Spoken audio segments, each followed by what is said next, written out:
ಶ್ರೀಗುರುಭ್ಯೋ ನಮಃ. ದ್ರವ್ಯೇಶ ಶಂಕರ ಪ್ರೋಕ್ತಃ ಕ್ರಿಯೇಶೋ ಗರುಡಸ್ಮೃತಃ ಕಾರಣೇಶಸ್ತಥಾ ಬ್ರಹ್ಮ ವಾಯುರಾಧಾರಪಸ್ಮೃತಃ. ವಿಷ್ಣುಪತ್ನಿ ಮಹಾಮಾಯೆ ಮಹಾಪುರುಷಲಕ್ಷಣೆ ಪ್ರಿಯೇಥಾಮೇ ಮಹಾಭಾಗೆ ಲೋಕಮಾತರ ನಮೋಸ್ತುತೆ. ದಕ್ಷಿಣಾಭಿಸ್ಸಹೈವೈತನ್ಮದಸ್ಥಾತ್ ಜಗತ್ಸದಾ ಧನ್ಯಾಶ್ಚರ್ಯೋಹಮೇವೈಕೋ ಮಿತ್ರಂ ಮೇ ದಕ್ಷಿಣಾರಮಾ. ಅಯಂ ಚತುರ್ಥಃ ಭಾಗಃ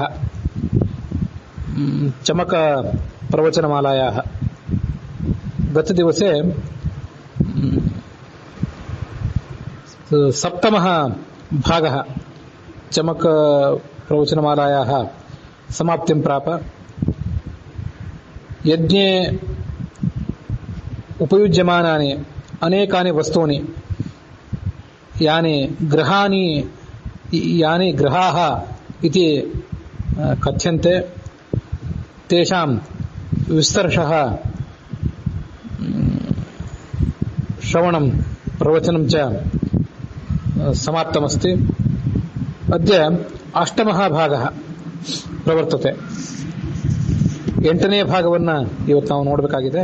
ಈ ಚಮಕ ಪ್ರವಚನಮಾಲಾದಲ್ಲಿ ಯುದ್ಧಶ್ಚ ಮೇ ಬರ್ಹಿಶ್ಚ ಮೇ ವೇದಿಶ್ಚ ಮೇ ಧಿಷ್ಣಿಯಾಶ್ಚ ಮೇ ಶುಚಶ್ಚ ಮೇ ಚಮಸಾಶ್ಚ ಮೇ ಅಂತ ಹೀಗೆ ಈ 8ನೇ ಭಾಗ ಪ್ರಾರಂಭ ಆಗ್ತದೆ. ಇವು ಕೂಡ ಯಜ್ಞಕ್ಕೆ ಸಂಬಂಧಪಟ್ಟಂತಹ ಅನೇಕ ಸಂಗತಿಗಳನ್ನೇ ವರ್ಣನೆ ಮಾಡ್ತವೆ. ಯುದ್ಧ ಅಂದರೆ ಮೊದಲನೇದಾಗಿ ಈ ಸಮಿತ್ ಯಜ್ಞದಲ್ಲಿ ಅಶ್ವತ್ಥ ಮೊದಲಾದ ವೃಕ್ಷಗಳ ಸಮಿತ್ತನ್ನು ಹಾಕ್ತೇವೆ. ಅದಕ್ಕೆ ಯುದ್ಧ ಅಂತ ಕರೀತಾರೆ. ಆ ಯುದ್ಧಗಳು ನನಗೆ ಅನುಕೂಲಕರವಾಗಿ ದೊರೆಯಲಿ, ಮತ್ತೆ ನಮಗೆ ಸಮಿತಿಗಳು ಕೂಡ ದೊರೆಯಲಿ, ಯುದ್ಧವು ದೊರೆಯಲಿ. ಹಾಗೆ ಬರ್ಹಿಶ್ಚ, ಇದು ಬರ್ಹಿ ಅಂತಂದ್ರೆ ದರ್ಭವು ಕೂಡ ನನಗೆ ದೊರೆಯಲಿ ಅಂತ ಪ್ರಾರ್ಥನಾ ಇದೆ. ಮುಂದೆ ವೇದಿಶ್ಚಮೆ, ವೇದಿ ಅಂದ್ರೆ ಯಜ್ಞ ವೇದಿಕೆ, ಅದು ನನಗೆ ದೊರೆಯಬೇಕು. ಯಜ್ಞ ವೇದಿಯಲ್ಲಿ ಅಂತರ್ಯಾಮಿಯಾದ ಭಗವಂತನ ರೂಪದ ಸಾಕ್ಷಾತ್ಕಾರ ನನಗಾಗಬೇಕು.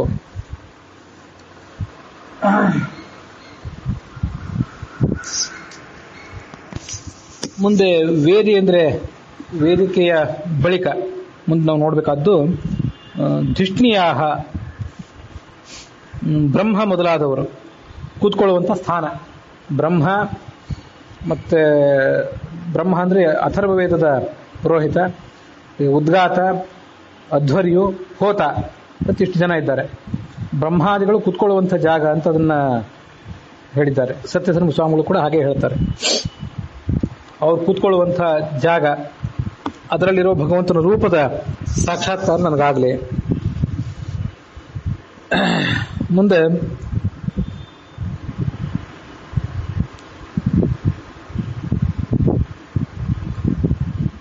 ಶುಚಃ, ಅಗ್ನಿಯಲ್ಲಿ ತುಪ್ಪ ಹಾಕಲಿಕ್ಕೆ ಉಪಯೋಗ ಆಗುವಂಥ ಒಂದು ಸೌಟಿನಂಥ ಸಾಧನ.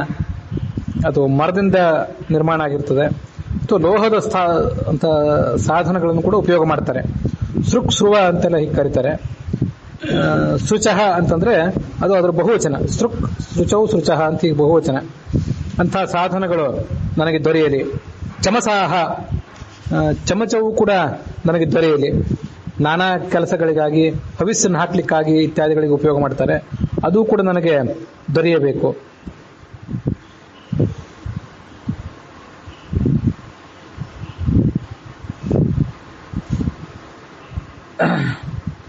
ಸೋಮಪಾನದ ಮಾಡ್ಲಿಕ್ಕೆ ಬೇಕಾದಂತಹ ಅನೇಕ ಉಪಕರಣಗಳಿವೆ.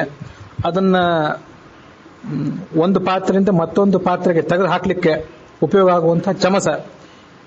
ಮುಂದೆ ಗ್ರಾವಾಣ ಅಂದ್ರೆ ಆ ರಸವನ್ನ ಹಿಂಡ್ಲಿಕ್ಕಾಗಿ, ಬಳ್ಳಿಗಳನ್ನ ಅರೆಯಲಿಕ್ಕಾಗಿ ಕಲ್ಲಿನ ಉಪಕರಣಗಳನ್ನು ಉಪಯೋಗ ಮಾಡ್ತಾರೆ. ಒರಳು ನಂಥ ಕಲ್ಲುಗಳು, ಅವುಗಳಿಗೆ ಗ್ರಾವ ಅಂತ ಕರೀತಾರೆ. ಗ್ರಾವ ಅಂದ್ರೆ ಸಾಮಾನ್ಯವಾಗಿ ಒಂದು ಕಲ್ಲೇ, ಆದ್ರೆ ಇಲ್ಲಿ ಕಲ್ಲು ಅಂದ್ರೆ ಆ ಸೋಮರಸವನ್ನ ಹಿಂಡಿ ತೆಗಿಲಿಕ್ಕೆ ಉಪಯೋಗ ಆಗುವಂತಹ ಪಾತ್ರೆಗಳು, ಅವುಗಳಿಗೆ ಗ್ರಾವ ಅಂತ ಕರೀತಾರೆ. ಗ್ರಾವಾಣಶ್ಚಮೆ. ಮುಂದೆ ಸ್ವರವಶ್ಚಮೆ ಉಪರವಾಶ್ಚಮೆ ಅಂತ ಹೀಗಿದೆ. ಈ ಸ್ವರವ ಅಂತಂದ್ರೆ ಆ ಧಾನ್ಯಗಳನ್ನ ಕುಟ್ಟುತ್ತಾರೆ ಕೆಲವು ಒನಕೆ ಮೊದಲಾದವುಗಳಿಂದ.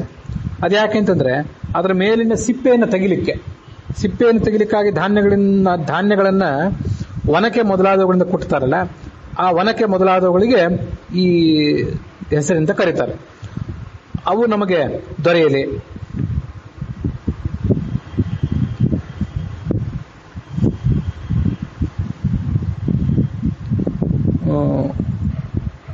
ಉಪರವಾಹ ಅವು ಕೂಡ ಅಂಥದೇ ಕೆಲವು ಉಪಕರಣಗಳು.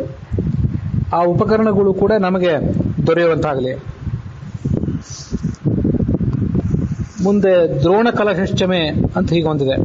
ದ್ರೋಣ ಕಲಶ ಅಂತಂದ್ರೆ ಈ ಸೋಮರಸವನ್ನ ಕುಡಿಯಲಿಕ್ಕೆ ಉಪಯೋಗ ಆಗುವಂತಹ ದೊನ್ನೆಯನ್ನು ಹೋಲುವಂತಹ ಒಂದು ಸಣ್ಣ ಪಾತ್ರೆ, ಸಣ್ಣ ಬಿಂದಿಗೆ ಅಂತ ಕೂಡ ಹೇಳ್ತಾರೆ.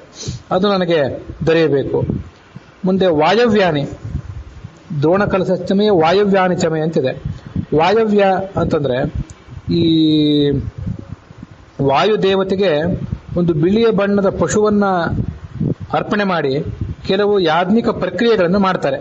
ಆ ಪ್ರಕ್ರಿಯೆಗಳು ನನಗೆ ಸುಲಭವಾಗಿ ಅರ್ಥ ಆಗುವಂತಾಗಲಿ, ಅದನ್ನು ಮಾಡುವ ಶಕ್ತಿ ನನಗೆ ಬರಲಿ. ಮುಂದೆ ಪೂತಭೃಚ್ಚಮೆ, ಪೂತಭೃತ್ ಅಂತಂದ್ರೆ ಈ ಪವಿತ್ರವಾದಂತಹ ಚರು ಮೊದಲಾದವುಗಳನ್ನು ಹಾಕಿಡ್ಲಿಕ್ಕೆ ಉಪಯೋಗ ಆಗುವ ಕೆಲವು ಪಾತ್ರಗಳು. ಈ ಪಾತ್ರಗಳಿಗೆ ಪೂತಭೃತ್ ಅಂತ ಕರೀತಾರೆ. ಮುಂದೆ ಆಧವನೀಯ, ಈ ಯಜ್ಞ ಕುಂಡದಲ್ಲಿ ಅಗ್ನಿ ಉರಿಯುವಾಗ ಅದಕ್ಕೆ ಮಧ್ಯದಲ್ಲಿ ಅಗ್ನಿ ಪ್ರಜ್ವಲಿತ ಆಗಿರುವಂತೆ ನೋಡ್ಕೊಳ್ಳಿಕ್ಕೆ ಒಂದು ಊದುಗೊಳುವೆಯನ್ನು ಉಪಯೋಗ ಮಾಡ್ತಾರೆ. ಅದಕ್ಕೆ ಆಧವನೀಯ ಅಂತ ಕರೀತಾರೆ. ಅಂಥ ಆಧವನೀಯ ನನಗೆ ದೊರೆಯಲಿ. ಮುಂದೆ ಆಗ್ನಿದ್ರಂಚಮೆ, ಆಗ್ನಿದ್ರ ಅನ್ನುವ ಶಬ್ದ ಮುಂದೆ ನಾವು ನೋಡ್ತೀವಿ. ಆ ಕೆಂಡವನ್ನು ಹಾಕಿಡ್ಲಿಕ್ಕೆ ಬೇಕಾದಂತಹ ಒಂದು ಲೋಹದ ಪಾತ್ರೆ, ಅದಕ್ಕೆ ಆಗ್ನಿದ್ರ ಅಂತ ಕರೀತಾರೆ. ಅಗ್ನಿಧಾರಣ ಸಾಧನ ಆಯಸಂ ಲೋಹಮ ಎಂಬ ಕಬ್ಬಿಣದ್ದು ಅಥವಾ ಮತ್ತಾವುದಾದ್ರೂ ಲೋಹದ್ದು ಕೂಡ ಆಗಿರಬಹುದು. ಮುಂದೆ ಹವಿರ್ಧಾನ ಅನ್ನುವಂಥ ಒಂದು ಶಬ್ದ ಇದೆ, ಅಂದ್ರೆ ಅದು ತುಪ್ಪದ ಬಟ್ಟಲು. ಮುಂದೆ ಗೃಹಾಹ, ಯಜಮಾನ ಮತ್ತು ಯಜಮಾನನ ಪತ್ನಿ ಇವರು ಕುತ್ಕೊಳ್ಳುವಂತಹ ಕೋಣೆಗಳು, ಅವುಗಳಿಗೆ ಗೃಹಗಳು ಅಂತ ಹೀಗೆ ಕರೀತಾರೆ. ಮುಂದೆ ಸದಹ ಅಂತಿದೆ. ಗೃಹಾಶ್ಚಮೆ, ಸದಶ್ಚಮೆ, ಪುರೋಢಾಶಾಶ್ಚಮೆ ಅಂತೇಳಿ. ಸದಹ ಅಂತಂದ್ರೆ ಯಜ್ಞಕ್ಕೆ ಯಾವ ಜ್ಞಾನಿಗಳನ್ನ ಕರೆದಿರ್ತಾರೆ, ಆಮಂತ್ರಣ ಕೊಟ್ಟಿರ್ತಾರೆ, ಅವರ ಸಭೆ, ಅದಕ್ಕೆ ಸದಹ ಅಂತ ಕರೀತಾರೆ.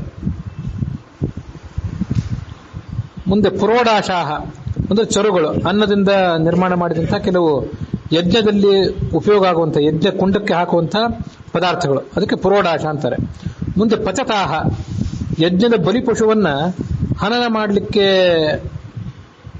ಹನನ ಮಾಡುವಂಥ ಶಾಮಿತ್ರ ಮೊದಲಾದವರು, ಅವರಿಗೆ ಪಚತಾಹ ಅಂತ ಕರೀತಾರೆ.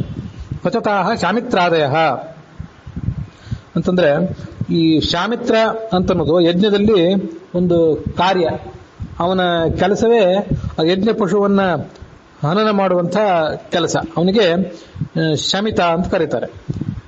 ಅವರನ್ನ ಈ ಪಚತ ಅನ್ನೋ ಶಬ್ದದಿಂದ ಹೇಳಿದ್ದಾರೆ.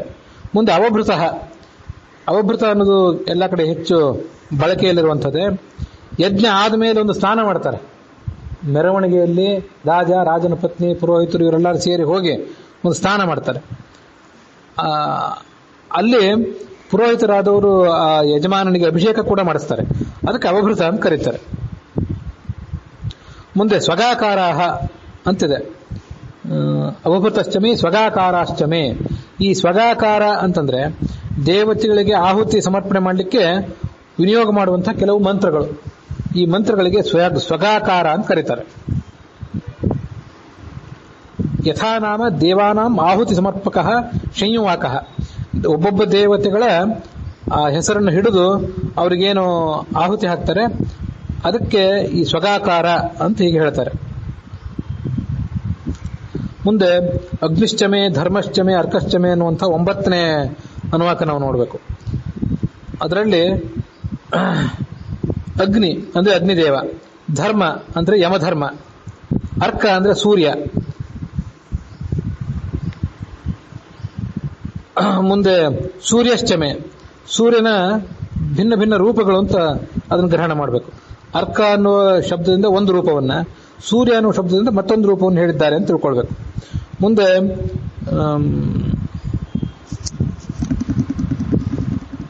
ಪ್ರಾಣಶ್ಚಮೆ ಅಂತ ಒಂದು ಶಬ್ದ ಇದೆ. ಇಲ್ಲಿ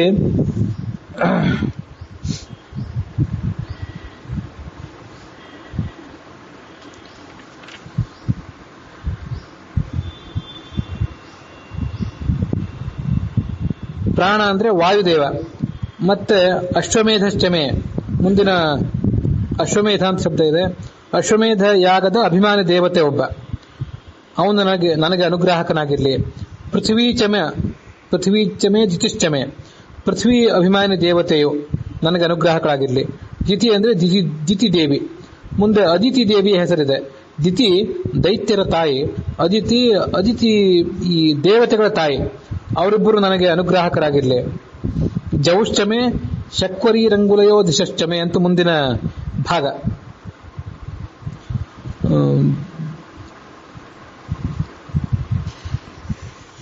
ಜೌಹು ಅಂದ್ರೆ ಸರಸ್ವತಿ ದೇವಿ ಅಂತ ವ್ಯಾಖ್ಯಾನ ಮಾಡಬಹುದು, ಅಥವಾ ದ್ವಿಲೋಕದ ಅಭಿಮಾನಿನಿ ಆದಂತಹ ಮತ್ತೊಬ್ಬಳ ದೇವತೆ. ಮುಂದೆ ಶಕ್ವರೀಹಿ, ಎಲ್ಲ ಛಂದಸ್ಸಿನ ಅಭಿಮಾನಿನಿಯಾದಂತಹ ದೇವತೆಗಳು, ಅವರೆಲ್ಲ ನಮಗೆ ಅನುಗ್ರಾಹಕರಾಗಿರ್ಲಿ. ಯಾಕೆ ಹಾಗೆ ಹೇಳ್ತಾರೆ ಅಂತಂದ್ರೆ, ಈ ಶಕ್ವರೀಹಿ ಅಂತಂದ್ರೆ ಉಪಲಕ್ಷಣತೆಯ ಸರ್ವಛಂದಾಂಸಿ ತದಭಿಮಾನಿನಿ ರಮಾಚ. ಶಕ್ವರಿ ಅಂತ ಅನ್ನೋದು ಅನೇಕ ಛಂದಸ್ಸುಗಳಲ್ಲಿ ಒಂದು ಛಂದಸ್ಸು ಮಾತ್ರ. ಆದರೆ ಅದೊಂದೇ ಛಂದಸ್ಸಿನ ಅಭಿಮಾನಿ ದೇವತೆಯರನ್ನು ಇಟ್ಕೊಳ್ಳದೆ ಎಲ್ಲಾ ಛಂದಸ್ಸುಗಳು ಅದರ ಅಭಿಮಾನಿನಿಯರಾದಂತಹ ಎಲ್ಲ ದೇವತೆಗಳು, ಸರಸ್ವತಿ, ಭಾರತಿ, ಸ್ವಾಹ ಮೊದಲಾದ ಎಲ್ಲಾ ದೇವತೆಗಳನ್ನು ಅಲ್ಲಿ ಆ ಶಕ್ವರಿ ಅನ್ನೋ ಶಬ್ದದಿಂದ ಸ್ವೀಕಾರ ಮಾಡಬೇಕು. ಮತ್ತೆ ಅಂಗುಲಯ ಅಂತಂದ್ರೆ ನಮ್ಮ ಬೆರಳುಗಳಿಗೆ ಅಭಿಮಾನಿಗಳಾದಂತಹ ದೇವತೆಗಳು. ಸತ್ಯ ಧರ್ಮದ ವ್ಯಾಖ್ಯಾನಕ್ಕನುಸಾರವಾಗಿ 10 ಸಂಖ್ಯೆಯ ದಿಗಭಿಮಾನಿನಿ ದೇವತೆಯರು ಅಂತ ಕೂಡ ತಿಳ್ಕೊಳ್ಬಹುದು. ಯದ್ವಾ ಅಂಗುಲ್ಯ ದಶ ಸಂಖ್ಯಾಕಾಹ ದಿಶಃ, ಅವರು ಕೂಡ ಇಲ್ಲಿ ಹೇಳಲ್ಪಟ್ಟಿದ್ದಾರೆ. ಯಜ್ಞೇನ, ಇವರೆಲ್ಲರೂ ಆ ಯಜ್ಞನಾಮಕನಾದ ಪರಮಾತ್ಮನ ಅನುಗ್ರಹದಿಂದ ನನಗೆ ದೊರೆಯುವಂತಾಗಲಿ. ಯಜ್ಞೇನ ಕಲ್ಪಂತಾಂ ಋಕ್ಚಮೆ ಸಾಮಚಮೆ ಸ್ತೋಮಶ್ಚಮೆ ಯಜುಶ್ಚಮೆ ಅಂತ ಮುಂದಿನ ಭಾಗ. ಋಗ್ವೇದಕ್ಕೆ ಅಭಿಮಾನಿಯಾದಂಥ, ಋಗ್ವೇದಕ್ಕೆ ಋಷಿಯಾದಂಥ ಇಂದ್ರ. ಸಾಮವೇದಕ್ಕೆ ಅಭಿಮಾನಿಯಾದಂಥ ಮತ್ತೆ ಅದರ ಋಷಿಯಾದಂಥ ಚಂದ್ರ. ಹಾಗೆ ನಾವು ತಿಳ್ಕೊಳ್ಬೇಕು ಅದನ್ನ. ಋಗ್ಭಾಷ್ಯದಲ್ಲಿ ಆ ವಿಷಯ ವರ್ಣಿತ ಆಗಿದೆ. ಋಚಾಂ ಋಷಿ ತತ್ರ ಶಕ್ರಃ ಯಜುಷಾಂ ಸೂರ್ಯ ಏವಚ. ಯಜುರ್ವೇದಕ್ಕೆ ಸೂರ್ಯ, ಸೋಮಃ ಸಾಮ್ನಾಂ. ಸಾಮವೇದಕ್ಕೆ ಚಂದ್ರ ಋಷಿ ಅಂತ ವರ್ಣನೆ ಮಾಡಿದ್ದಾರೆ. ಆದ್ರಿಂದ ಆ ಎಲ್ಲ ದೇವತೆಗಳನ್ನ ಇಲ್ಲಿ ಗ್ರಹಣ ಮಾಡಬೇಕು.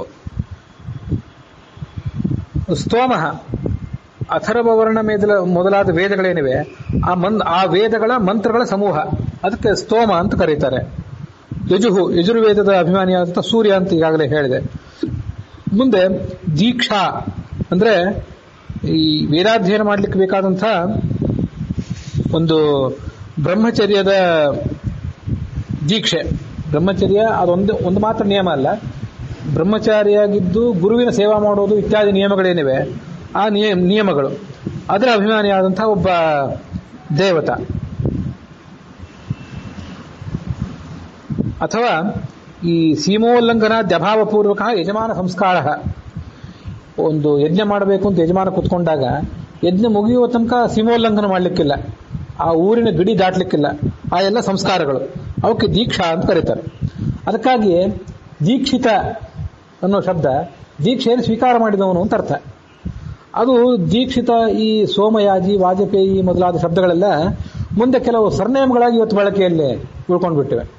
ಮೂಲತಃ ಆ ಯಜ್ಞಕ್ಕೆ ಸಂಬಂಧಪಟ್ಟದ್ದು ಅದು. ದೀಕ್ಷಿತ ಮತ್ತೆ ಅಗ್ನಿಹೋತ್ರಿ, ಸೋಮಯಾಜಿ, ವಾಜಪೇಯಿ ಇವೆಲ್ಲವೂ ಕೂಡ.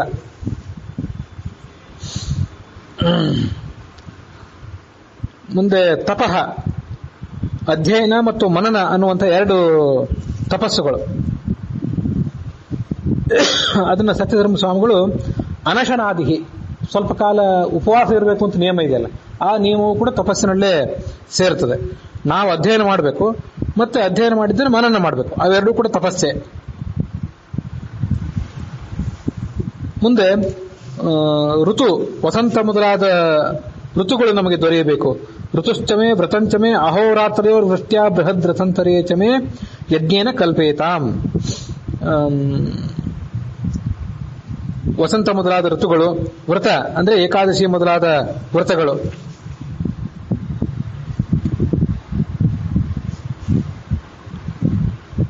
ಅಹೋರಾತ್ರಯೋ ಹಗಲಿರುಳು ನನಗೆ ವೃಷ್ಟ್ಯ ಅಂದ್ರೆ ವರಗಳನ್ನು ಕರೆಯುವ ಮೂಲಕ, ಇದಕ್ಕೆಲ್ಲ ಅಭಿಮಾನ ದೇವತೆಗಳಿದ್ದಾರೆ, ಆ ಎಲ್ಲ ಅಭಿಮಾನ ದೇವತೆಗಳು ನನಗೆ ಕಲ್ಪಂತಾಂ ಅನುಗ್ರಹ ಮಾಡಲಿ ಅಂತ ಅವರ ಪ್ರಾರ್ಥನಾ ಇದೆ.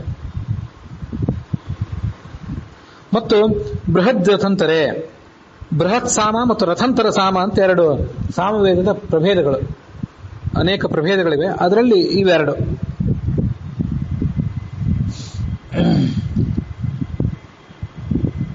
ಈ ಎರಡು ಸಾಮಗಳು ಕೂಡ ಯಜ್ಞನಾಮಕನಾದ ಪರಮಾತ್ಮನಿಂದ ನನಗೆ ಅನುಗ್ರಹವನ್ನು ಮಾಡಲಿ.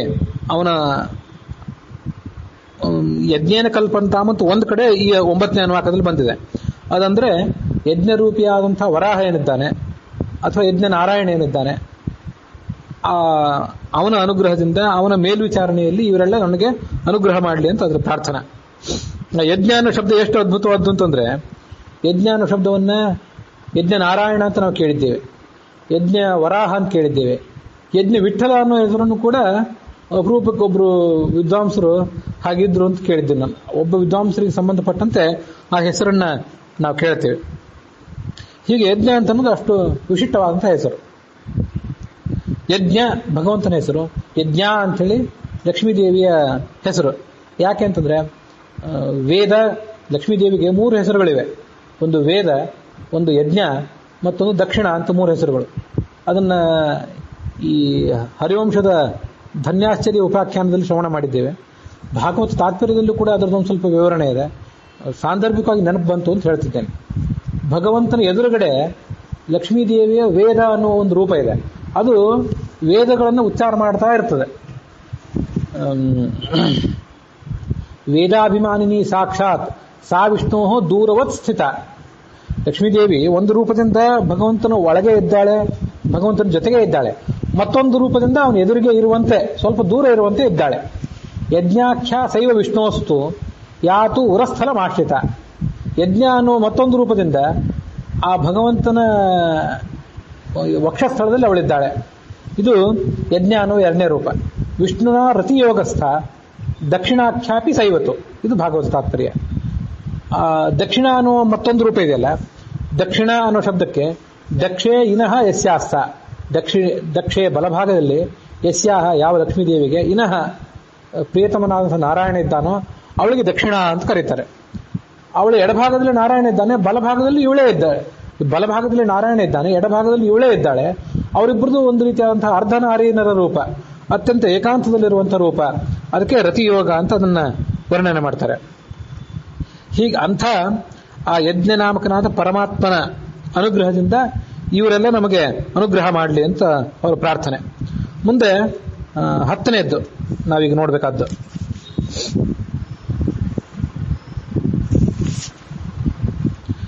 ಗರ್ಭಾಶ್ಚಮೆ ವತ್ಸಾಶ್ಚಮೆ ತ್ರವಿಶ್ಚಮೆ ತ್ರವೀಚಮೆ ದಿತ್ಯವಾಚ್ಯಮೆ ದಿತ್ಯೌಹೀಚಮೆ ಅಂತ ಈ ಒಂದು ಅನುವಾಕ ಪ್ರಾರಂಭ ಆಗ್ತದೆ. 10ನೇ ಅನುವಾಕ. ಗರ್ಭಾಹ ನನಗೆ ಆ ಗರ್ಭದಲ್ಲಿರುವಂತಹ ಶಿಶುಗಳು ದೊರೆಯಲಿ.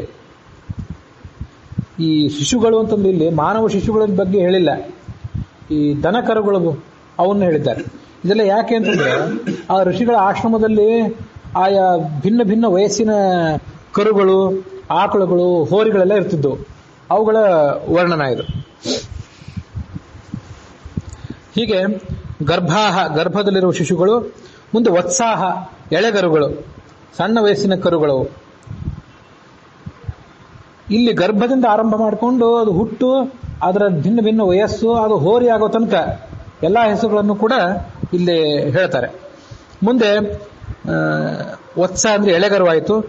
ತ್ರವಿಹಿ 1.5 ವರ್ಷದ ಒಂದು ಗಂಡು ಕರು ಅದು ನನಗೆ ಸಿಗಲಿ, ಅದರೊಳಗಿರುವಂತಹ ಭಗವಂತನ ರೂಪದ ಸಾಕ್ಷಾತ್ಕಾರ ಆಗಲಿ.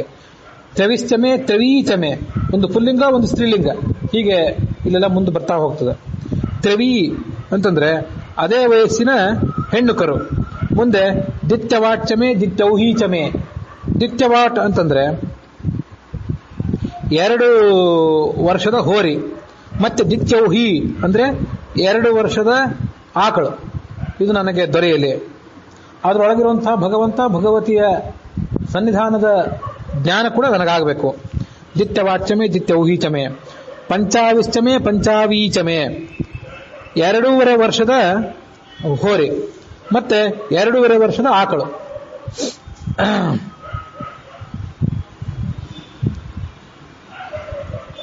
ಅದು ನನಗೆ ದೊರೆಯುವಂತಾಗಲಿ. ತ್ರಿವತ್ಸಶ್ಚಮೆ ತ್ರಿವತ್ಸಾಚಮೆ, ಅದರ ಮುಂದಿನ ಶಬ್ದ.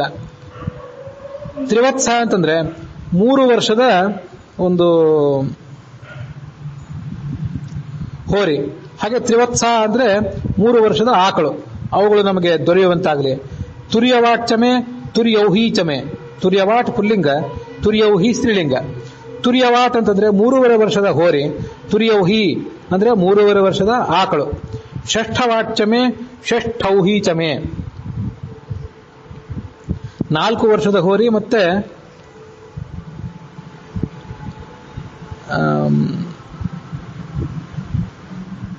ಷಷ್ಠೌಹಿ ಅದೇ ವಯಸ್ಸಿನ ಆಕಳು. ಮುಂದೆ ಉಕ್ಷ, ಅಲ್ಲಿಂದ ಮುಂದೆ ಉಕ್ಷಾಚಮೆ ವಶಾಚಮೆ. ಈ ವಯಸ್ಸಿನ ಲೆಕ್ಕಾಚಾರ ಎಲ್ಲ ಮುಗೀತು. ಉಕ್ಷ ಅಂತಂದ್ರೆ ಸಂತಾನೋತ್ಪಾದನೆ ಸಾಮರ್ಥ್ಯವನ್ನು ಪಡೆದಿರುವಂತಹ ಹೋರಿ. ವಶ ಅಂತಂದ್ರೆ ಬಂಜೆ ಆದಂತಹ ಆಕಳು. ಅವು ನಮಗೆ ದೊರೆಯುವಂತಾಗಬೇಕು. ಋಷಭಶ್ಚಮೆ ವೇಹಚ್ಚಮೆ. ಋಷಭ ಅಂತಂದ್ರೆ ಹಿಂದೆ ಏನು ಈ ಉಕ್ಷ ಅಂತ ಬಂತಲ್ಲ, ಸಂತಾನೋತ್ಪಾದನೆ ಸಾಮರ್ಥ್ಯಕ್ಕೆ ಆಗತಾನೆ ಕಾಲಿಟ್ಟಂತ ಹೋರಿ, ಅದಕ್ಕಿಂತ ಸ್ವಲ್ಪ ಹೆಚ್ಚಿನ ವಯಸ್ಸಿನ ಹೋರಿಗೆ ಋಷಭ ಅಂತ ಕರೀತಾರೆ. ಸ್ವಲ್ಪ ಒಂದು 5-6 ತಿಂಗಳು ವ್ಯತ್ಯಾಸದಷ್ಟೇ ಇದ್ದಿರಬೇಕು. ವೇಹತ್ ಅಂದ್ರೆ ಗರ್ಭಪಾತವಾದ ಆಕಳು. ಇದು ಸಂಸ್ಕೃತದಲ್ಲಿ ಮಾತ್ರ ನಾವು ನೋಡ್ಲಿಕ್ಕೆ ಸಾಧ್ಯ. ಬಂಜ ಆಕಳಿಗೆ ಒಂದು ಹೆಸರು, ಗರ್ಭಪಾತ ಆದಂತಹ ಆಕಳಿಗೆ ಮತ್ತೊಂದು ಹೆಸರು, ಹೀಗೆ ಬೇರೆ ಬೇರೆ ಹೆಸರುಗಳಿವೆ.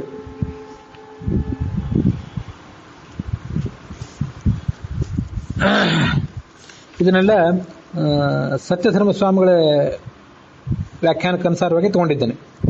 ವೇಹತ್ ಆಸ್ಕಂದಿತ ಗರ್ಭ ಗೌಹು ಅಂತ ಹೀಗೆ ಅದರ ಅರ್ಥ. ವಿಶೇಷೇಣ ಹಂತಿ ಗರ್ಭಮಿತಿ ವೇಹತ್, ಹೀಗೆ ಅದರ ಅರ್ಥ. ಅನಡ್ವಾನ್, ಇದು ನೋಡ್ರಿ, ಬಂಡಿಯನ್ನು ಎಳೆಯಬಲ್ಲಂತ ಹೋರಿ. ತೀರಾ ಎಳೆಯ ಹೋರಿಗೂ ಕೂಡ ಬಂಡಿಯನ್ನು ಎಳೆಯುವ ಶಕ್ತಿ ಇರೋದಿಲ್ಲ. ಅದಕ್ಕೊಂದು ತರಬೇತಿ ಬೇಕಾಗ್ತದೆ, ಸ್ವಲ್ಪ ಅದರ ಕುತ್ತಿಗೆ ಗೋಣು ಮೊದಲಾದ ಬಲಿಷ್ಠ ಆಗಿರ್ಬೇಕಾಗ್ತದೆ. ಅದಕ್ಕೆ ಅನಡ್ವಾನ್ ಅಂತ ಕರೀತಾರೆ. ಮುಂದೆ ಧೇನು, ಅನಡ್ವಾನ್ಶ್ಚಮೆ ಧೇನುಶ್ಚಮೆ ಅಂತ ಅದರ ಮುಂದಿನ ಶಬ್ದ. ಧೇನು ಅಂತಂದ್ರೆ ಆಕಳು, ಧೇನು ಶಬ್ದಕ್ಕೆ ಆಕಳು. ಅದೇನಂತಂದ್ರೆ ಹಿಂಡುವಂತ ಆಕಳಿಗೆ ಧೇನು ಅಂತ ಹೆಸರು. ಯಾಕೆಂತಂದ್ರೆ ಧೇಟ್ ಪಾನೆ ಅಂತ ಸಂಸ್ಕೃತದಲ್ಲಿ ಧಾತು. ಯಾವುದು ಹಾಲನ್ನು ತನ್ನ ಕರುವಿಗೆ ಕುಡಿಸಿ ನಮಗೂ ಕೊಡ್ತದೋ ಅದಕ್ಕೆ ಧೇನು ಅಂತ ಹೀಗೆ ಕರೀತಾರೆ. ಇವೆಲ್ಲ ಯಜ್ಞೇನ, ಧೇನುಶ್ಚಮೆ ಆಯುರ್ ಯಜ್ಞೇನ ಕಲ್ಪತಾಂ. ಯಜ್ಞನಾಮಕನಾದ ಪರಮಾತ್ಮನ ಅನುಗ್ರಹದಿಂದ ನನಗೆ ಆಯುಸ್ಸು ದೊರೆಯುವಂತಾಗಲಿ. ಮುಂದೆ ಪ್ರಾಣಶ್ಚಮೆ, ಪ್ರಾಣೋ ಯಜ್ಞೇನ ಕಲ್ಪತಾಂ, ಅಪಾನೋ ಯಜ್ಞೇನ ಕಲ್ಪತಾಂ, ವ್ಯಾನೋ ಯಜ್ಞೇನ ಕಲ್ಪತಾಂ. ಪ್ರಾಣ ಅಂದ್ರೆ ಈ ಪ್ರಾಣ, ಅಪಾನ, ವ್ಯಾನ, ಉದಾನ, ಸಮಾನ ಅಂತ ಹೀಗೆ 5 ಜನ ಇದ್ದಾರೆ. ಇವರೆಲ್ಲ ಮುಖ್ಯ ಪ್ರಾಣನ 5 ರೂಪಗಳು. ಹಾಗೆ ಗರುಡ ಮತ್ತೆ ರುದ್ರನ 5 ಜನ ಮಕ್ಕಳು ಕೂಡ ಈ ಹೆಸರಿನವರಿದ್ದಾರೆ. ಹೆಚ್ಚು ನಮ್ಗೆ ಇದೆಲ್ಲ ಪುರಾಣದಲ್ಲಿ ಬಳಕೆ ಎಲ್ಲೆಲ್ಲೂ ನಮಗೆ ಕಾಣಿಸೋದಿಲ್ಲ. ಯಾವುದಾದ್ರೂ ಪುರಾಣದ ಭಾಗದಲ್ಲಿ ಹರಡಿ ಹೋಗಿರ್ಬೇಕಷ್ಟೇ ಅದೆಲ್ಲ. ಹೀಗೆ ಪ್ರಾಣ ಮತ್ತೆ ವ್ಯಾನ, ಅಪಾನ ಇವರೆಲ್ಲರೂ ಕೂಡ ನನಗೆ ಆ ಯಜ್ಞನಾಮಕನಾದ ಪರಮಾತ್ಮನ ಅನುಗ್ರಹದೊಂದಿಗೆ ಇವರು ನನಗೆ ಸಹಾಯಕರಾಗಿರಲಿ. ಚಕ್ಷುಹು, ಚಕ್ಷು ಇಂದ್ರಿಯದ ದೇವತೆಯಾದಂತಹ ಸೂರ್ಯ ಯಜ್ಞೇನ ಕಲ್ಪತಾಂ. ಪ್ರತಿಯೊಂದು ಕೂಡ ಯಜ್ಞ ಯಜ್ಞ ಅಂತ ಬಂದಿದೆ. ಹಿಂದೆ ಒಂದು ಅನುವಾಕದಲ್ಲಿ ನಿನ್ನೆ ನಾವು ನೋಡಿದ್ವಿ ಇಂದ್ರ ಅಂತ ಪ್ರತಿಯೊಂದಕ್ಕೂ ಬಂದಿತ್ತು. ಇಲ್ಲಿ ಯಜ್ಞ ಅಂತ ಪ್ರತಿಯೊಂದಕ್ಕೂ ಬಂದಿದೆ. ಚಕ್ಷುರ್ ಯಜ್ಞೇನ ಕಲ್ಪತಾಂ. ಮುಂದೆ ಶ್ರೋತ್ರಂ ಯಜ್ಞೇನ ಕಲ್ಪತಾಂ, ಶ್ರೋತ್ರಾಭಿಮಾನಿಗಳ ದೇವತೆಗಳು ಚಂದ್ರ, ಯಮ, ವರುಣ, ಮಿತ್ರ, ಕುಬೇರ ಇವರೆಲ್ಲ ಯಜ್ಞನಾಮಕ ಪರಮಾತ್ಮನ ಆಶೀರ್ವಾದದೊಂದಿಗೆ ನನಗೆ ಅನುಗ್ರಹಕಲಾಗಲಿ. ಮುಂದೆ ಮನಃ, ಸೂಕ್ಷ್ಮ ಮನಸ್ಸಿನ ದೇವನಾದ ಇಂದ್ರ, ಸೂಕ್ಷ್ಮ ಮನಸ್ಸಿನ ದೇವತೆಗಳಾದಂತಹ ಗರುಡ, ಶೇಷ, ರುದ್ರರು. ಗರುಡ ವ್ಯಾಖ್ಯಾನಕ್ಕೆ, ಗರುಡ ಧ್ಯಾನಕ್ಕೆ, ಶೇಷ ವ್ಯಾಖ್ಯಾನಕ್ಕೆ, ರುದ್ರ ಮನನಕ್ಕೆ, ಇವರೆಲ್ಲ ಮನೋಭಿಮಾನ ದೇವತೆಗಳು. ಅವರು ನನಗೆ ಅನುಗ್ರಾಹಕರಾಗಿರಲಿ. ಮುಂದೆ ವಾಗ್ ಯಜ್ಞೇನ ಕಲ್ಪತಾಂ, ವಾಕ್ ಅಂತಂದ್ರೆ ವಾಗಭಿಮಾನಿ ದೇವತೆಯಾದಂಥ ಅಗ್ನಿ, ಸ್ವಾಹ, ಮತ್ತೆ ಸೌಪರ್ಣಿ, ಪಾರ್ವತಿ, ವಾರುಣಿ ಮೊದಲಾದವರು ಕೂಡ ನನಗೆ ಅನುಗ್ರಾಹಕರಾಗಬೇಕು. ವಾಗ್ ಯಜ್ಞೇನ ಕಲ್ಪತಾಂ, ಆತ್ಮ ಯಜ್ಞೇನ ಕಲ್ಪತಾಂ, ಯಜ್ಞೋ ಯಜ್ಞೇನ ಕಲ್ಪತಾಂ. ಆತ್ಮ, ಆತ್ಮ ಅನ್ನೋ ಶಬ್ದದಿಂದ ಜೀವಾಭಿಮಾನಿಯಾದಂತಹ ಚತುರ್ಮುಖನನ್ನು ತಗೊಳ್ಬೇಕು ಅಂತ ನನಗೆ ಅರ್ಥ ಕಾಣಿಸ್ತು. ಈ ನಮ್ಮ ಪ್ರತಿಯೊಂದು ಜೀವಕ್ಕೂ ಕೂಡ ಅವನೇ ಅಭಿಮಾನಿ, ಎಲ್ಲ ಜೀವರಲ್ಲೂ ಅವನು ಶ್ರೇಷ್ಠ, ಚತುರ್ಮುಖ. ಆತ್ಮ ಶರೀರಂ ಜೀವೋವಾ ಅಂತ ಸತ್ಯಧರ್ಮ ಸ್ವಾಮಿಗಳು ಬರೆದಿದ್ದಾರೆ. ಹಿಂದೆ ಎಲ್ಲ ದೇವತೆಗಳನ್ನು ತಗೊಳ್ಳೋದು ಹೆಚ್ಚು ಉಚಿತ, ಕೇವಲ ಜಡ ವಸ್ತುಗಳನ್ನು ತಗೊಳ್ಳದೆ. ಅದಕ್ಕಾಗಿ ಆತ್ಮ ಅಂದರೆ ಜೀವಾಭಿಮಾನಿಯಾದಂಥ ಚತುರ್ಮುಖ, ಅವನು ನನಗೆ ದೊರೆಯುವಂತಾಗಲಿ. ಯಜ್ಞ ಯಜ್ಞೇನ ಕಲ್ಪತಾಂ, ಯಜ್ಞ ಯಜ್ಞೇನ ಕಲ್ಪತಾಂ ಅಂತಂದ್ರೆ ಲಕ್ಷ್ಮೀದೇವಿಯ ಯಜ್ಞಾಭಿಮಾನಿ ರೂಪ. ಯಜ್ಞೇನ, ಇದು ಯಜ್ಞ ಅಂತನ್ನೋದು ಪ್ರಥಮ ವಿಭಕ್ತಿ, ಯಜ್ಞೇನ ಅಂತನ್ನೋದು ತೃತೀಯ ವಿಭಕ್ತಿ. ಲಕ್ಷ್ಮೀದೇವಿ ಯಜ್ಞಾಭಿಮಾನಿ ರೂಪ, ಆ ಪರಮಾತ್ಮನ ಯಜ್ಞಾಭಿಮಾನಿ ರೂಪದ ಜೊತೆಗೆ ನನಗೆ ಅನುಗ್ರಾಹಕವಾಗಿರಲಿ. ಯಜ್ಞೋ ಯಜ್ಞೇನ ಕಲ್ಪತಾಂ ಅಂತ ಹೀಗೆ ಆ 10ನೇ ಅನುವಾಕ ಅಲ್ಲಿ ಕೊನೆಗೊಳ್ತದೆ. ಇನ್ನು ಕೊನೆಯ ಅನುವಾಕ ನಾವಿವತ್ತು ನೋಡಬೇಕಾದದ್ದು ಏಕಾಚಮೆ, ತ್ರಿಸ್ತಶ್ಚಮೆ, ಪಂಚಚಮೆ, ಸಪ್ತಚಮೆ ಅಂತ ಹೀಗೆ ಅದು ಪ್ರಾರಂಭ ಕಾಣ್ತದೆ.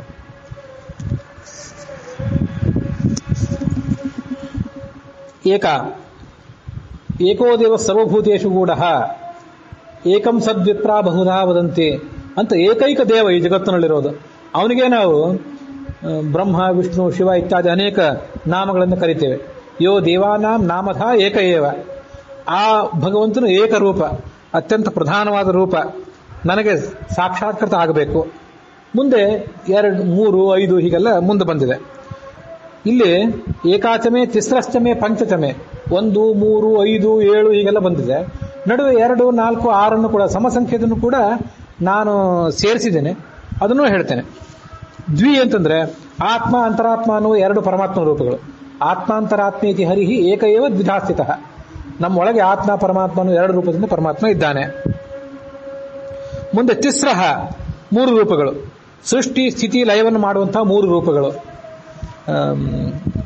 ನಾವೀಗ ಆತ್ಮ ಪರಮಾತ್ಮ ಅಂತ 2 ನೋಡಿದ್ವಲ್ಲ, ಪರಮಾತ್ಮನ ರೂಪಗಳು ಎಂಥ ವಿಚಿತ್ರವಾದ ಹೊಂದಾಣಿಕೆ ಇರ್ತದಂದ್ರೆ, ಒಂದು ಕಡೆ ಆತ್ಮ ಪರಮಾತ್ಮ ಅಂತ 2 ವರ್ಣನೆ ಮಾಡ್ತಾರೆ. ಆತ್ಮಾಂತರಾತ್ಮೇತಿ ಹರಿಹಿ ಏಕ ಏವ ದ್ವಿಧಾಸ್ಥಿತಃ, ಇದು ಒಂದು ಶ್ಲೋಕ. ಇನ್ನೊಂದು ಕಡೆ ಆತ್ಮಾಂತರಾತ್ಮ ಪರಮಾತ್ಮೇತಿ ಮೂರ್ತಿ ತ್ರಯಂ ಹರೇಹೇ ಜಾಗೃತ್ ಸ್ವಪ್ನ ಸುಷುಪ್ತ್ಯಾದೇಹೇ ಸೃಷ್ಟ್ಯಾದೇಶ ನಿಯಾಮಕಂ ಅಂತ ಹೇಳ್ತಾರೆ. 2 ಈಗ ನಾನು 2ನೇ ಶ್ಲೋಕ ಆತ್ಮಾಂತರಾತ್ಮ ಪರಮಾತ್ಮೇತಿ ಮೂರ್ತಿ ತ್ರಯಂ ಹರೇಹೇ ಅನ್ನೋದೇನಿದೆಯಲ್ಲ, ಇದು ಭಾಗವತ ತಾತ್ಪರ್ಯದ ಶ್ಲೋಕ.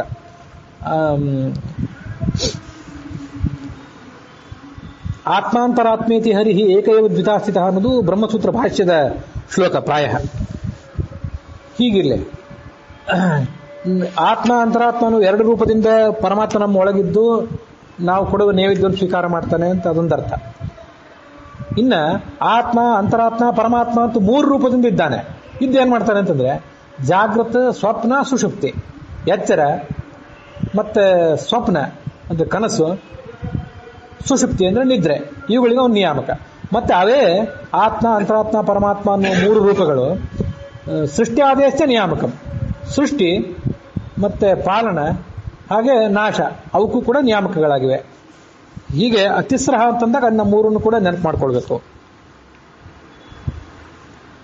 ಮುಂದೆ 4 ನಾನು ತಗೊಂಡಿದ್ದೆ ನಡುವೆ, ಇಲ್ಲಿ ಬರದೇ ಇದ್ರು ಕೂಡ. 4 ಅಂದ್ರೆ ವಾಸುದೇವ, ಸಂಕರ್ಷಣ, ಪ್ರದ್ಯುಮ್ನ, ಅನಿರುದ್ಧ ಅನ್ನುವಂಥ 4 ರೂಪಗಳು. ಮುಂದೆ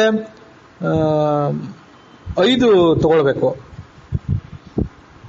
ಅದಕ್ಕೊಂದು ನಾರಾಯಣ ಸೇರಿಸಿಬಿಟ್ರೆ ಅದೇ 5 ಆಯ್ತು.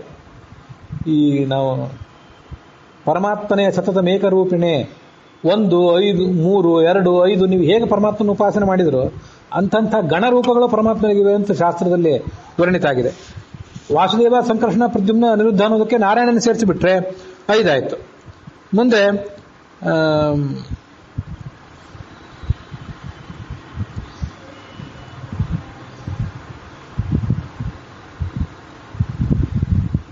ಮುಂದೆ ಷಟ್ 6 ರೂಪಗಳನ್ನ ತಗೊಳ್ಬೇಕು.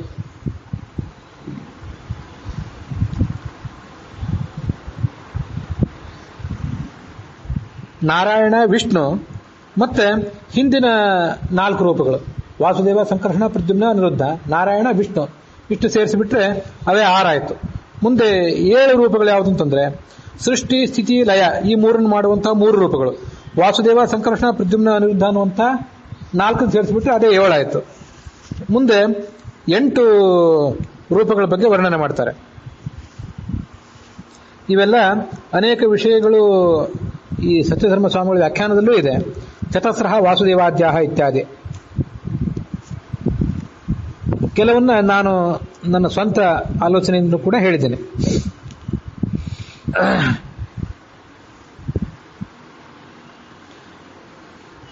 ಎಂಟು ಮೂರ್ತಿಗಳು ಅಂತಂದ್ರೆ ಪಂಚಮಹಾಭೂತಗಳು, ಸೂರ್ಯ, ಚಂದ್ರ ಮತ್ತು ಯಜಮಾನ ಇಷ್ಟು ಸೇರಿಸಿಬಿಟ್ರೆ 8 ಆಗ್ತದೆ. ಇದನ್ನೇ ಅಷ್ಟೌಮೇ ಮೂರ್ತಯ ಸಂತಿ ಅಂತ ಒಂದು ಕಡೆ ಶಾಸ್ತ್ರದಲ್ಲಿ ಹೇಳಿತ್ತು. 5 ಮಹಾಭೂತಗಳು, ಅದರಲ್ಲಿರುವಂತಹ ರೂಪಗಳು. ಹಾಗೆ ಸೂರ್ಯ, ಚಂದ್ರ, ಯಜಮಾನ. ಯಜಮಾನ ಅಂದ್ರೆ ಯಜ್ಞವನ್ನು ಮಾಡುವಂತ ಯಜಮಾನ. ಅವನನ್ನು ಸೇರಿಸಿಬಿಟ್ಟು 8 ಜನ ಆಗ್ತಾರೆ. ಅಲ್ಲಿರುವ 8 ರೂಪಗಳು. ಮುಂದೆ 9 ರೂಪಗಳನ್ನು ವರ್ಣನೆ ಮಾಡ್ತಾರೆ. ಕಲ್ಕಿ ಒಂದನ್ನು ಹೊರತುಪಡಿಸಿದ್ರೆ, ಯಾಕಂದ್ರೆ ಇನ್ನೂ ಆಗಿಲ್ಲ, ಆದ್ದರಿಂದ 9 ರೂಪಗಳು. ಮುಂದೆ 10 ಸೇರಿಸಿಬಿಟ್ರೆ ದಶಾವತಾರ ಆಯಿತು. ಕಲ್ಕಿಯನ್ನು ಸೇರಿಸಿಬಿಟ್ರೆ ಅದು 10 ರೂಪಗಳಾಗ್ತವೆ. ಆ 10 ಇಲ್ಲೇ ಹೇಳಿದ್ದಾರೆ, ನವಚಮೆ ಅಂತ. ಮುಂದೆ 10 ಬಿಟ್ಟಿದ್ದಾರೆ, 10 ನಾವು ತಗೊಂಡಿದ್ದೇವೆ. ಏಕಾದಶ ಚಮೆ 11 ಅವರು ತಗೊಂಡಿದ್ದಾರೆ.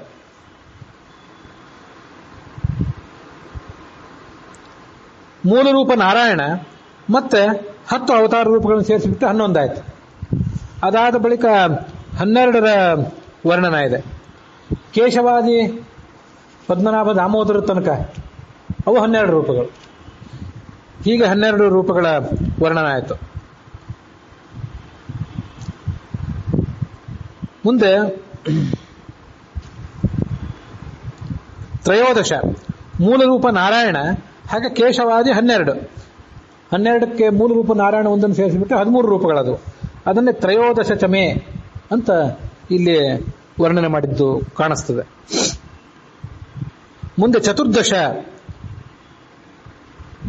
ಚತುರ್ದಶ ಹೇಗೆ ಅಂತಂದ್ರೆ 14 ಲೋಕಪಾಲಕರಿದ್ದಾರೆ. ಚತುರ್ದಶ ಲೋಕಪಾಲಕರು ಅಂತ ಅವರಲ್ಲಿರುವಂತಹ ರೂಪಗಳು ಅವು 14 ಅಂತ ಕಾಣಿಸ್ತವೆ. ಮುಂದೆ 15 ಅದು ಹೇಗೆ ಅಂತಂದ್ರೆ 10 ಇಂದ್ರಿಯಗಳು, 5 ಕರ್ಮೇಂದ್ರಿಯ, 5 ಜ್ಞಾನೇಂದ್ರಿಯ, ಮತ್ತೆ 5 ಮಹಾಭೂತಗಳು. ಈ 3 ಸೇರಿಸಿದ್ರೆ 15 ಆಯಿತು.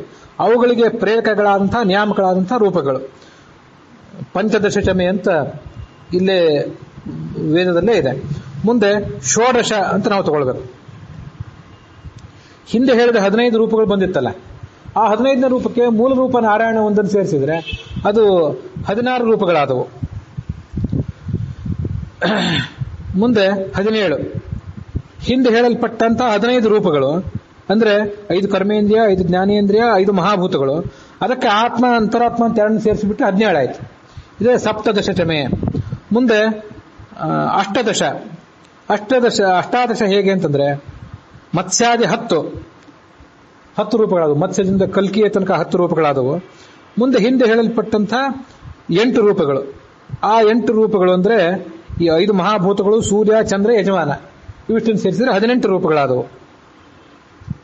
ಮುಂದೆ ನವದಶ ಮತ್ಸ್ಯಾದಿ 10 ಮತ್ತೆ ಹಿಂದೆ ಹೇಳಲ್ಪಟ್ಟಂತಹ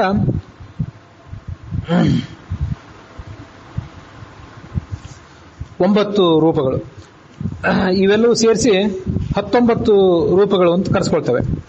ಅಥವಾ 15 ರೂಪಗಳು ಏನಿವೆ, 5 ಕರ್ಮೇಂದ್ರಿಯ, 5 ಜ್ಞಾನೇಂದ್ರಿಯ, 5 ಮಹಾಭೂತಗಳು, ಅದ್ರ ಜೊತೆಗೆ ವಾಸುದೇವ, ಸಂಕರ್ಷಣ, ಪ್ರದ್ಯುಮ್ನ, ಅನಿರುದ್ಧ ಇವು 19 ಆದವು. ನವದಶ ಚಮೆ ಮುಂದೆ ಏಕವಿಂಶತಿಶ್ಚಮೆ 21 ಅಂತ ವೇದದಲ್ಲಿದೆ. ನಾವು 20ನೇದನ್ನು ಕೂಡ ಅನುಸಂಧಾನ ಮಾಡೋಣ.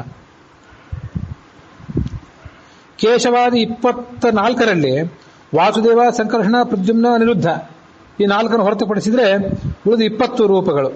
ಮುಂದೆ ಏಕವಿಂಶತಿ, ಹಿಂದೆ ಹೇಳಿದ ಈಗೇನು 21 ಬಂತು, ಆ 20ಕ್ಕೆ ಮೂಲ ರೂಪ ನಾರಾಯಣ ಸೇರಿಸಿದ್ರೆ ಅದು 21 ಆಯಿತು. ಇವೆಲ್ಲ ಕೇವಲ ಶಬ್ದದ ಕಸರತ್ತಲ್ಲ. ನಮಗೆ ಅ ಇ ಬರೆಯುವಾಗ, ABCD ಬರೆಯುವಾಗ ಭಗವಂತನ ನೆನಪಿರೋದಿಲ್ಲ. ದೇವತೆಗಳಿಗೆ, ದೊಡ್ಡ ದೊಡ್ಡ ಋಷಿಗಳಿಗೆ ಯಾವುದೇ ಸಂಖ್ಯೆಯನ್ನು ಓದಿದಾಗ, ಏನೇ ವಸ್ತುವನ್ನು ನೋಡಿದಾಗ ಅಲ್ಲೆಲ್ಲ ಭಗವಂತ ಕಾಣ್ತಾನೆ. ಅದರ ಅನುಸಂಧಾನ ಅಷ್ಟೇ ಇದು. ಇದು ಹೀಗೆ ಏಕವಿಂಶತಿ ಆಯಿತು. 21 ರೂಪಗಳಾದವು. ಮುಂದೆ 22 ರೂಪಗಳ ವರ್ಣನೆ. ಮತ್ಸ್ಯಾದಿ 10 ರೂಪಗಳಿವೆ. ಮತ್ತೆ ಕೇಶವಾದಿ ದಾಮೋದರ ಪರ್ಯಂತ 12 ರೂಪಗಳು. ಇವೆರಡನ್ನು ಸೇರಿಸಿಬಿಟ್ರೆ 22 ಆಯಿತು. ಮುಂದೆ ತ್ರಯೋವಿಂಶತಿಶ್ಚಮೆ ಅಂತ ಅಲ್ಲೇ ವೇದದಲ್ಲಿದೆ. 23 ಅಂತಂದ್ರೆ ಹಿಂದೆ ಹೇಳಿದ 22 ರೂಪ ಮತ್ತೆ ಮೂಲ ರೂಪ ನಾರಾಯಣ, ಇದಕ್ಕೆ ಸೇರಿಸಿಬಿಟ್ರೆ 23 ಆದವು. ಮುಂದೆ 24 ಅಂತೂ ಕೇಶವಾದಿಂದ ಶ್ರೀಕೃಷ್ಣನ ತನಕ 24 ರೂಪಗಳು ಪ್ರಸಿದ್ಧನೇ ಇವೆ. ತ್ರಯೋವಿಂಶತಿಶ್ಚಮೆ, ಚತುರ್ವಿಂಶತಿ ಅದನ್ನು ನಾವು ತಗೊಂಡಿದ್ದೇವೆ. ಮುಂದೆ ಪಂಚವಿಂಶತಿ ಅಂತ ವೇದದಲ್ಲಿದೆ. ಪುರುಷ, ಅವ್ಯಕ್ತ, ಮಹಾನ್, ಅಹಂಕಾರ, ಮನಸ್ಸು, 10 ಇಂದ್ರಿಯ, ಮತ್ತೆ 5 ತನ್ಮಾತ್ರಗಳು, 5 ಮಹಾಭೂತಗಳು, ಹೀಗೆ 25 ತತ್ವಗಳು ಅಂತ ಪ್ರಸಿದ್ಧ ಇದೆ. ಆ 25 ತತ್ವಗಳಲ್ಲಿರುವ ಭಗವಂತನ ರೂಪಗಳು ಇವೇ 25. ಪಂಚವಿಂಶತಿಶ್ಚಮೆ. ಮುಂದೆ ಸಪ್ತವಿಂಶತಿ ಅಂತ ಇಲ್ಲಿದೆ. ನಾವು ಷಡ್ವಿಂಶತಿ ಒಂದನ್ನು ತಗೊಳ್ಳೋಣ. ಹಿಂದೆ ಹೇಳಿದ 25ಕ್ಕೆ ಮೂಲ ರೂಪ ನಾರಾಯಣ ಸೇರಿಸಿಬಿಟ್ರೆ ಅದೇ 26 ಆಯಿತು. ಭಾಗವತ ತಾತ್ಪರ್ಯದಲ್ಲಿ ಒಂದು ಅದ್ಭುತವಾದ ಶ್ಲೋಕ ಇದೆ. ಈ ಒಟ್ಟಾರೆ ತತ್ವಗಳು ಎಷ್ಟು, ಭಗವಂತ ಎಷ್ಟನೇ ಅವನು, ಇದನ್ನೆಲ್ಲ ಅನುಸಂಧಾನ ಮಾಡಲಿಕ್ಕೆ ತುಂಬಾ ಒಂದು ಅದ್ಭುತವಾದ ಶ್ಲೋಕ. ಶಬ್ದಾದ್ಯ ನಭಾದ್ಯಾಶ್ಚ ಮನೋಯುಕ್ತೇಂದ್ರಿಯಾಣಿ ಚ ಅಹಂಕಾರೋ ಮಹಾಂಶೈವ ತ್ರಯೋವಿಂಶತಿಕೋ ಗಣಃ. ಮೊದಲು 23 ತತ್ವಗಳನ್ನು ದೃಢ ಮಾಡ್ಕೊಳ್ಳೋಣ. ಶಬ್ದಾದ್ಯಾಹ 5, ಶಬ್ದ, ಸ್ಪರ್ಶ, ರೂಪರಸ ಮೊದಲಾದ 5 ಶಬ್ದಾದ್ಯಾಹ. ಮುಂದೆ ನಭ ಆದ್ಯಾಶ್ಚ, ನಭಸ್ ಅಂದ್ರೆ ಆಕಾಶ, ಆಕಾಶ ಮೊದಲಾದ 5, 10 ಆದವು. ಶಬ್ದಾದ್ಯ ನಭಾದ್ಯಾಶ್ಚ ಮನೋಯುಕ್ತ ಇಂದ್ರಿಯಾಣಿಚ, 5 ಇಂದ್ರಿಯಗಳು, ಅದಕ್ಕೆ 5 ಮನೋಯುಕ್ತ ಇಂದ್ರಿಯಾಣಿಚ, 5 ಕರ್ಮೇಂದ್ರಿಯ, 5 ಜ್ಞಾನೇಂದ್ರಿಯ, 1 ಮನಸ್ಸು, 11 ಆಯಿತು. ಆ 11 ಮತ್ತೆ ಹಿಂದಿಂದು ಇವೆಲ್ಲವೂ. ಶಬ್ದಾದ್ಯಾಹ ನಭಾದ್ಯಾಶ್ಚ ಮನೋಯುಕ್ತ ಇಂದ್ರಿಯಾಣಿಚ ಅಹಂಕಾರೋ ಮಹಾಂಶ್ಚೈವ, ಒಂದು ಅಹಂಕಾರ ತತ್ವ, ಒಂದು ಮಹತ್ತತ್ವ, ಇವಿಷ್ಟನ್ನೆಲ್ಲ ಸೇರಿಸಿಬಿಟ್ರೆ 23 ಆಯಿತು. ದೇವತೇಂದ್ರಿಯೋ ರೈತ್ಯ ನ ಪೃಥಗ್ಗಣನಂ ತಯೋ ಪ್ರಕೃತಿಸ್ತು ಚತುರ್ವಿಂಶ ಪಂಚವಿಂಶೋ ಹರಿಸ್ವಯಂ. 23 ಆದಮೇಲೆ 24ನೇಯವಳು ಲಕ್ಷ್ಮೀದೇವಿ ಪ್ರಕೃತಿ, ಅವಳೇ 24. ಪಂಚವಿಂಶ 25ನೇಯವನು ಪುರುಷ. ಇನ್ನು ಯದಾ ಜಡಾಂಶ ಸ್ವೀಕಾರ,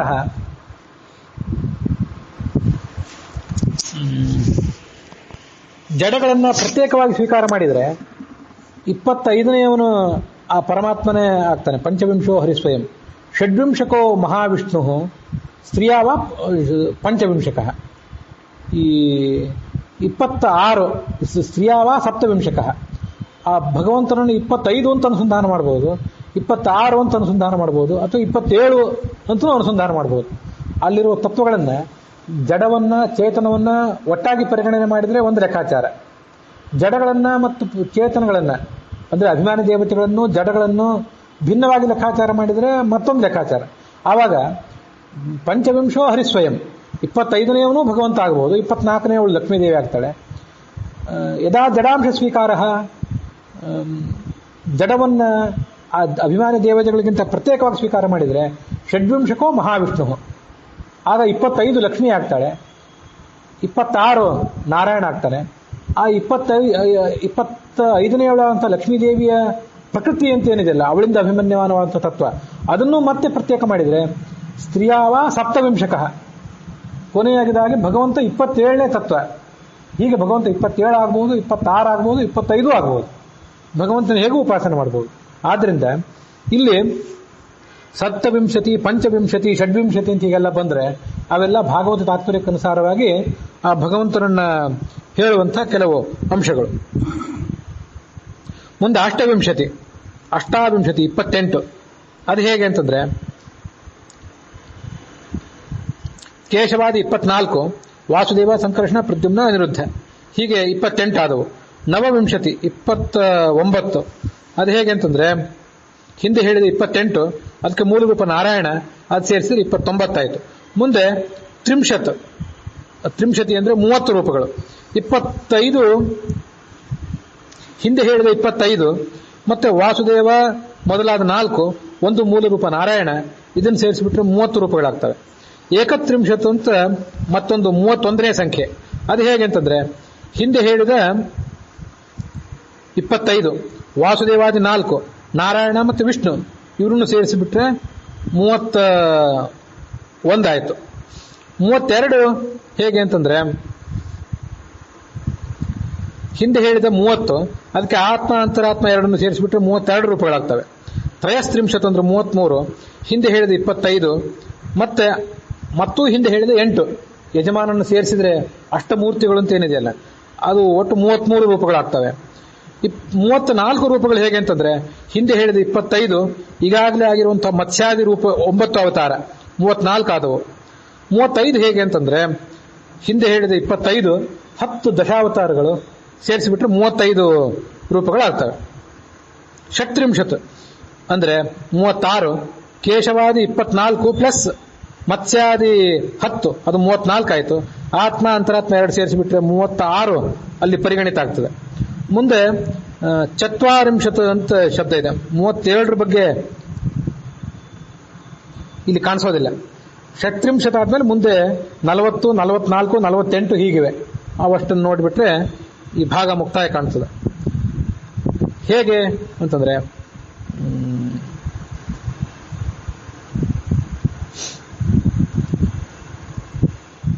ಮತ್ಸ್ಯಾದಿ 24 ರೂಪಗಳು, ವಾಸುದೇವಾದಿ 4 ರೂಪಗಳು, ವಿಷ್ಣು ನಾರಾಯಣ ಅನ್ನುವಂಥ 2 ರೂಪಗಳು, ಇವು ಸೇರಿಸಿ 40 ರೂಪ ಆಗ್ತವೆ. ಚತುಶ್ಚತ್ವಾರಿಂಶತ್ ಅಂದ್ರೆ 44 ರೂಪಗಳು, ಕೇಶವಾದಿ 24, ಮತ್ಸ್ಯಾದಿ 10, ಮತ್ತೆ 10 ಆವರಣ ರೂಪಗಳಿವೆ ಪರಮಾತ್ಮನಿಗೆ ಅಂತ ಅದನ್ನ ವರ್ಣನೆ ಮಾಡ್ತಾರೆ. ಅವೆಲ್ಲ ಸೇರಿಸಿಬಿಟ್ರೆ 44 ಆಗ್ತದೆ.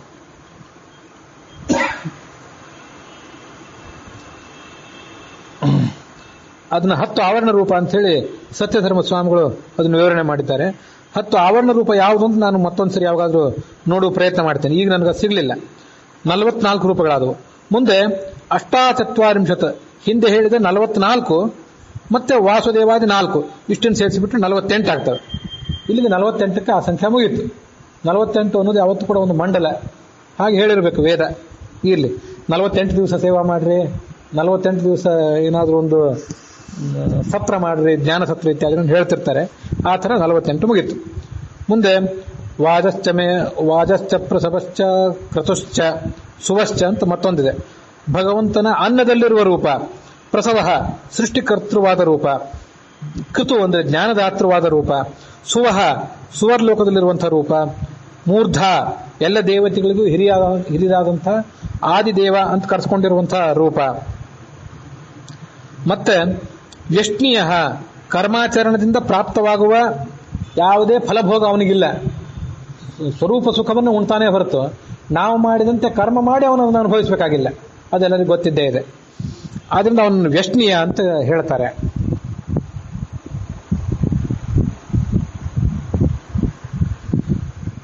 ವ್ಯಷ್ಣೀಯಶ್ಚ. ಮುಂದೆ ಅಂತ್ಯಾಯನ ಕೊನೆಯ ಅವಸ್ಥೆಯಾದಂತಹ ಮೋಕ್ಷವನ್ನ ನಮಗೆಲ್ಲರಿಗೂ ಕೊಡುವಂತಹ ದೇವತೆ. ಅಂತ್ಯಾಯನಶ್ಚ ಅಂತ್ಯಶ್ಚ.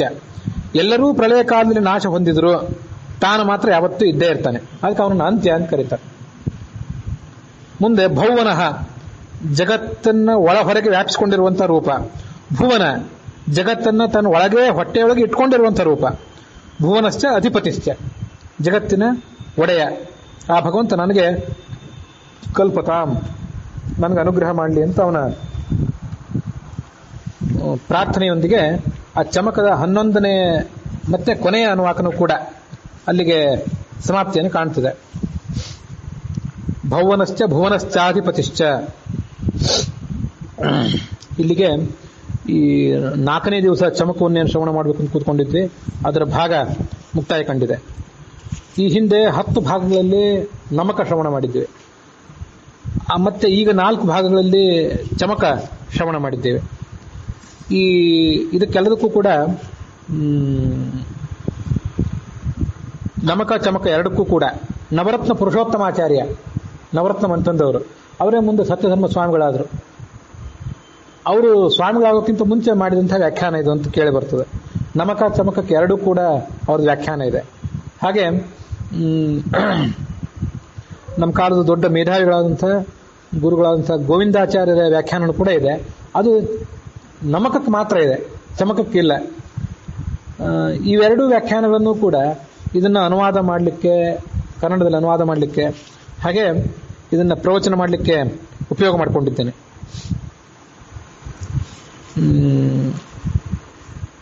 ಅವರಿಬ್ಬರ ಅಂತರ್ಯಾಮಿ ಆದಂಥ ಗೋವಿಂದಾಚಾರ್ಯರು, ನವರತ್ನ ಪುರುಷೋತ್ತಮಾಚಾರ್ಯರು, ಅವರ ಅಂತರ್ಯಾಮಿ ಆದಂಥ ಭಾರತೀಯ ಮುಖ್ಯ ಪ್ರಾಣಾಂತರ್ಗತನಾದಂಥ ಲಕ್ಷ್ಮೀನಾರಾಯಣ ಇದರಿಂದ ಪ್ರೀತನಾಗಬೇಕು. ಈ ಭಾಗ ಮುಕ್ತಾಯ ಕಾಣ್ತದೆ.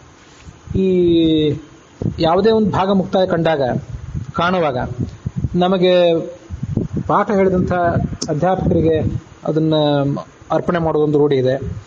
ಇವತ್ತು ನಮಗೆ ವಿದ್ಯಾಪೀಠದಲ್ಲಿ ಈ ಆರಂಭದ ಹಂತದಲ್ಲಿ ಅಭಿಷೇಕ ಸೂಕ್ತಗಳು, ಪಂಚಾಮೃತ ಅಭಿಷೇಕ ಸೂಕ್ತಗಳು, ಮತ್ತು ಇದೇ ರುದ್ರಾಧ್ಯಾಯ, ಇದನ್ನೆಲ್ಲ ಪಾಠ ಹೇಳಿದವರು ಎಸ್ ವಿಠಲದಾಸ ಭಟ್ಟರು ಅಂಥೇಳಿ, ಸಾಂತನೂರು ವಿಠಲಾಚಾರ್ಯ ಭಟ್ಟರು ಅಂಥೇಳಿ ಅವರ ಹೆಸರು. ಅವರು ಈ ವ್ಯಾಕರಣ, ತರ್ಕ ಮೊದಲಾದ ಗ್ರಂಥಗಳನ್ನು ಕೂಡ ಪಾಠ ಹೇಳಿದವರು. ತುಂಬ ಶಿಸ್ತುಬದ್ಧವಾದಂಥ ಪಾಠದ ಕ್ರಮ ಅವ್ರದ್ದು. ಹಾಗೆ ವೇದ ಪಾಠನೂ ಕೂಡ ಅವರು ಮಾಡೋರು. ಅವರ ಸ್ವರಗಳ ಮೇಲಿನ ಹಿಡಿತ ತುಂಬ ಅದ್ಭುತವಾದದ್ದು. ತೀರಾ ಮಂದಗತಿಯಲ್ಲಿ, ಅಂದರೆ ಮಂತ್ರಗಳ ಓಟದ ದೃಷ್ಟಿಯಿಂದ ಹೇಳಲಿಲ್ಲ, ವೇದಗಳನ್ನು ಉಚ್ಚಾರ ಮಾಡುವಾಗ ಬಹಳ ದೂರ ಕೇಳಲಿಕ್ಕಿಲ್ಲ, ತೀರಾ ಸಮೀಪದಲ್ಲಿ ಮಾತ್ರ ಕೇಳುವಂತೆ ಮೆಲುವಾದ ಧ್ವನಿಯಿಂದ, ಹಾಗೆ ಉಚ್ಚ ಕಂಠದಿಂದ ವೇದಗಳನ್ನು ಹೇಳೋದು, ಆ ಸ್ವರಗಳ ಮೇಲಿನ ಹಿಡಿತ, ಉದಾತ್ತ ಅನುದಾತ್ತಗಳ ಮೇಲೆ ಅವರ ಹಿಡಿತ, ಇದೆಲ್ಲ ತುಂಬ ಅದ್ಭುತವಾದದ್ದು. ಅದು ಎಷ್ಟೋ ಜನರಿಗೆ ವಿದ್ಯಾಪೀಠದ ಪಾಠಕ್ರಮಕ್ಕನುಸಾರವಾಗಿ ಅವರು ಪಾಠ ಹೇಳಿದ್ದಾರೆ. ಈ ಅಭಿಷೇಕ ಸೂಕ್ತಗಳು ಮತ್ತು ರುದ್ರಾಧ್ಯಾಯ ಮೊದಲಾದದನ್ನು. ಅದಲ್ಲದೆ ಅವರ ಕಾರ್ಯೋತ್ಸಾಹ ಎಂಥದ್ದು ಅಂತಂದರೆ, ಈ ಮಧ್ಯಾಹ್ನ ಊಟ ಆದಮೇಲೆ ಮತ್ತೆ ಮಧ್ಯಾಹ್ನದ ಅಧಿಕೃತ ಪಾಠಗಳು ಪ್ರಾರಂಭ ಆಗೋದಕ್ಕಿಂತ ಮೊದಲು ಒಂದು ಅರ್ಧ ಮುಕ್ಕಾಲು ಗಂಟೆ ವಿರಾಮ ಅಂತ ಇರ್ತದಲ್ಲ ಎಲ್ಲ ಕಾಲೇಜುಗಳಲ್ಲಿ. ಅಂಥ ವಿರಾಮದ ಸಂದರ್ಭದಲ್ಲಿ ಆಸಕ್ತರಾದಂಥ ಶಿಷ್ಯರ ಸಲುವಾಗಿ ಅವರು ಈ ಋಗ್ವೇದವನ್ನು, ಇಡೀ ಋಗ್ವೇದವನ್ನು ಒಂದ್ಸರಿ ಗುರುಗಳು ಹೇಳಬೇಕು, ಶಿಷ್ಯರು ಅದನ್ನು ಒಂದು ಬಾರಿ ಹೇಳಬೇಕು. ಅಂದರೆ ಗುರುಚ್ಚಾರಣ ಅನುಚ್ಚಾರಣ ಅಂತ ಕರೀತಾರೆ ಅದಕ್ಕೆ.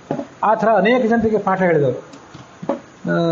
ಋಗ್ವೇದವನ್ನು ಹೀಗೆ ಅನಧಿಕೃತವಾಗಿ ಅನೇಕ ಜನರಿಗೆ ಪಾಠ ಹೇಳಿದವರು.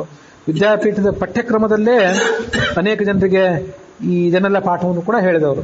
ಈ ಅಭಿಷೇಕ ಸೂಕ್ತ, ರುದ್ರಾಧ್ಯಾಯ ಮೊದಲಾದನ್ನು, ಹಾಗೆ ವ್ಯಾಕರಣ ಮೊದಲಾದ ಪಾಠಗಳನ್ನು ಕೂಡ ಅವರು ಹೇಳಿದವರು. ಮಾರ್ಗದರ್ಶನದಲ್ಲಿ, ಅವರ ಅಧ್ಯಾಪನದಲ್ಲೇ ಈ ಅಭಿಷೇಕ ಸೂಕ್ತಗಳು, ರುದ್ರಾಧ್ಯಾಯ ಮತ್ತು ವೈಯಾಕರಣ ಸಿದ್ಧಾಂತ ಕೌಮುದಿ ಮೊದಲಾದ ಗ್ರಂಥಗಳನ್ನು ನನಗೆ ಕಲಿಯುವಂಥ ಒಂದು ಯೋಗ ಬಂದಿತ್ತು ಅಂತ ಈಗ ಅವ್ರನ್ನ ನೆನಪು ಮಾಡ್ಕೊಳ್ತೇನೆ.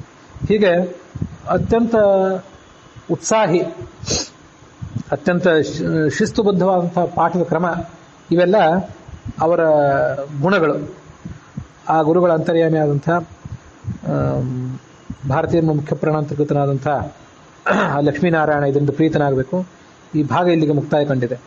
ಹುಸಿಯ ನಾಡಿ ಹೊಟ್ಟೆ ಹೊರೆವ ವಿಷಯದಲ್ಲಿ ರಸಿಕನೆಂದು ಹುಸಿಗೆ ಹಾಕಿರುವ ಎನ್ನ ಹೃಷಿಕೇಶನೇ, ಈಶ ನಿನ್ನ ಚರಣ ಭಜನೆ ಆಸೆಯಿಂದ ಮಾಡುವೆ, ದೋಷ ರಾಶಿ ನಾಶ ಮಾಡು ಶ್ರೀಶಕೇಶವ. ಶ್ರೀಕೃಷ್ಣಾರ್ಪಣ ಮಸ್ತು.